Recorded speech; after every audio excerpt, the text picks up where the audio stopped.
Monsieur, dames, bonsoir et bienvenue à cette grande édition de la télévision Labari. Les acteurs de la société civile, à savoir Halidou Munkaila du SINASEP, également secrétaire général adjoint de la CNT, Michael Zodi et Moudi Moussa du mouvement Tournons la page TLP Niger vont passer leur 113e nuit de détention dans les maisons d'arrêt de Daïkaina, Oualam et Kolo dans la région de Tilaberi. Ils ont été tous arrêtés à la suite de la manifestation pacifique du 15 mars 2020 contre le détournement de plusieurs milliards de francs CFA au ministère de la Défense nationale. Depuis leur arrestation, des voix s'élèvent au Niger et à l'international pour exiger leur libération.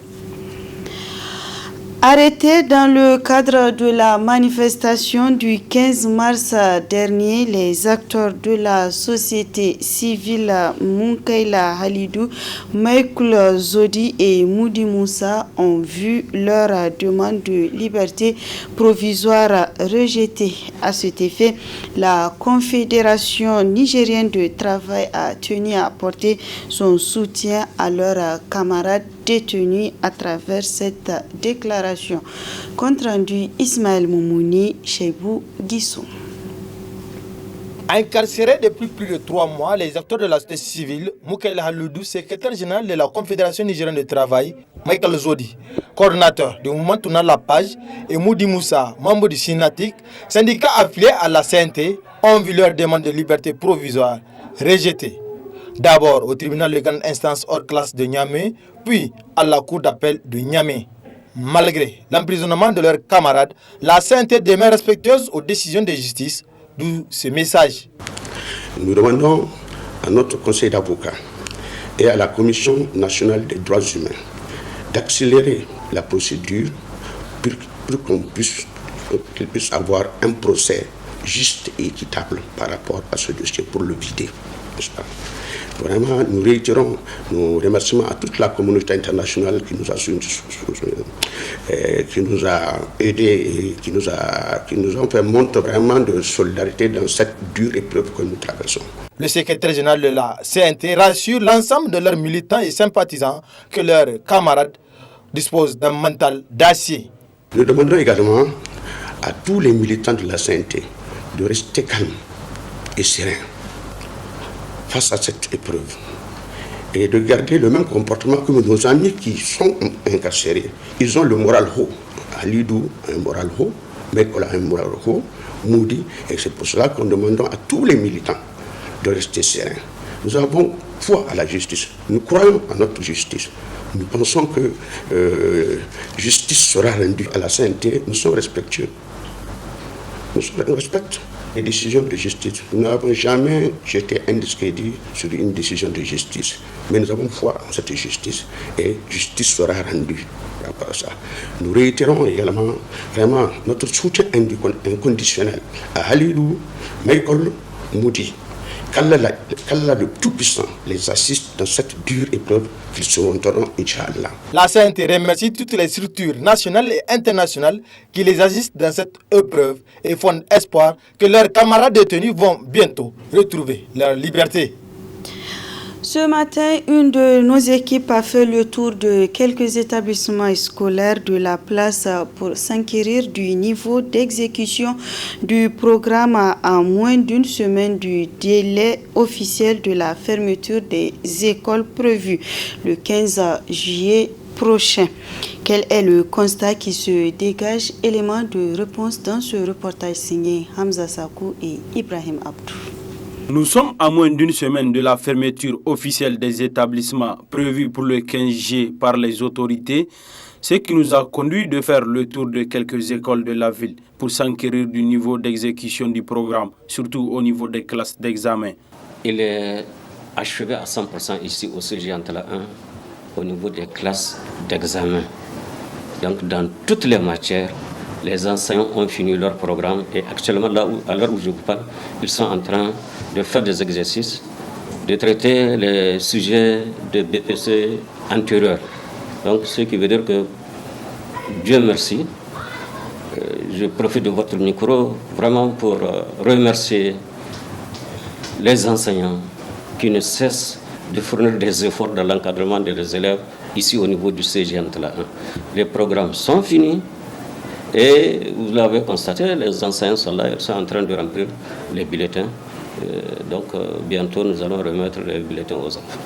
En TD, on a fini physique, chimie, maths, anglais, français, donc et EF. Pratiquement vraiment on a bouclé au niveau des classes d'examen, surtout en TA et en TD.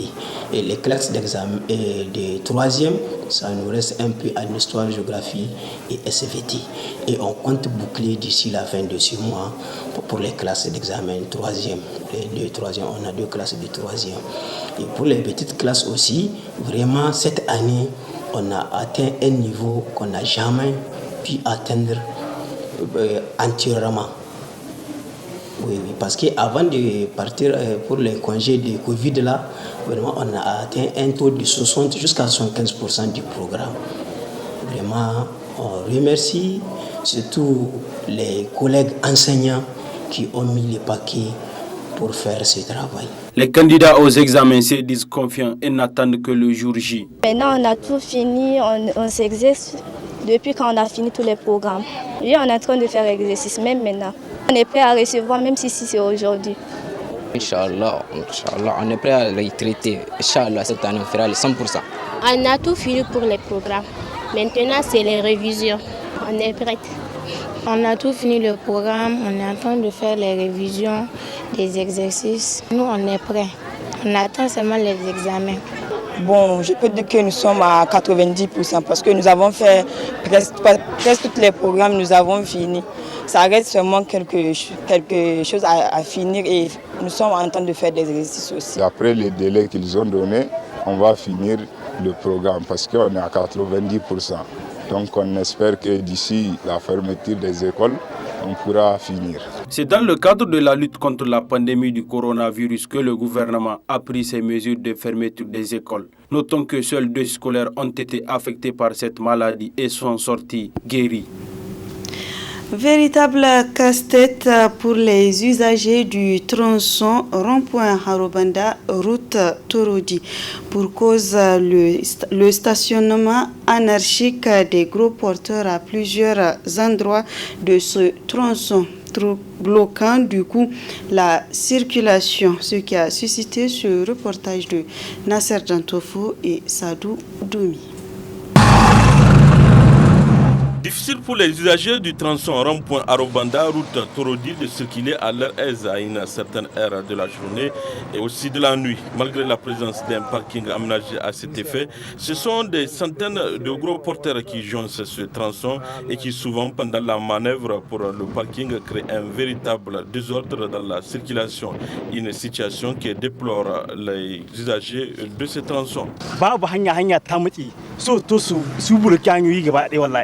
Amma kira na gwamnati kawai waɗannan motoci abu da sai minuyi na dare koko lokacin da abisun kargi. C'est difficile pour nous de circuler sur ces tronçons à un moment de la journée, mais tout comme de la nuit. Partout, c'est des gros porteurs. Des fois, on reste bloqué plusieurs heures durant et c'est la bagarre entre le client et nous. Les clients pensent souvent que c'est de notre faute en empruntant même cette voie. Il faut que les autorités trouvent une solution pour ce problème. Pour les responsables de ces parkings, cette situation dure depuis la fermeture de la frontière nigéro-nigériane. Nos gens, ils sont pressés à tout. Des fois, tu vas patienter le camion, il n'a qu'à faire arrière bien garé. Il va venir à côté de lui. Le camion, maintenant, il ne peut même pas bouger. À cause de véhicule qui va venir garer, arrêter à côté de lui. Lui, il ne sait pas. Le camion, il s'avance ou bien il va se reculer. Il ne tient pas compte de ça. Nous-mêmes, les gens qui circulent dans la route, c'est comme ça qu'il fait.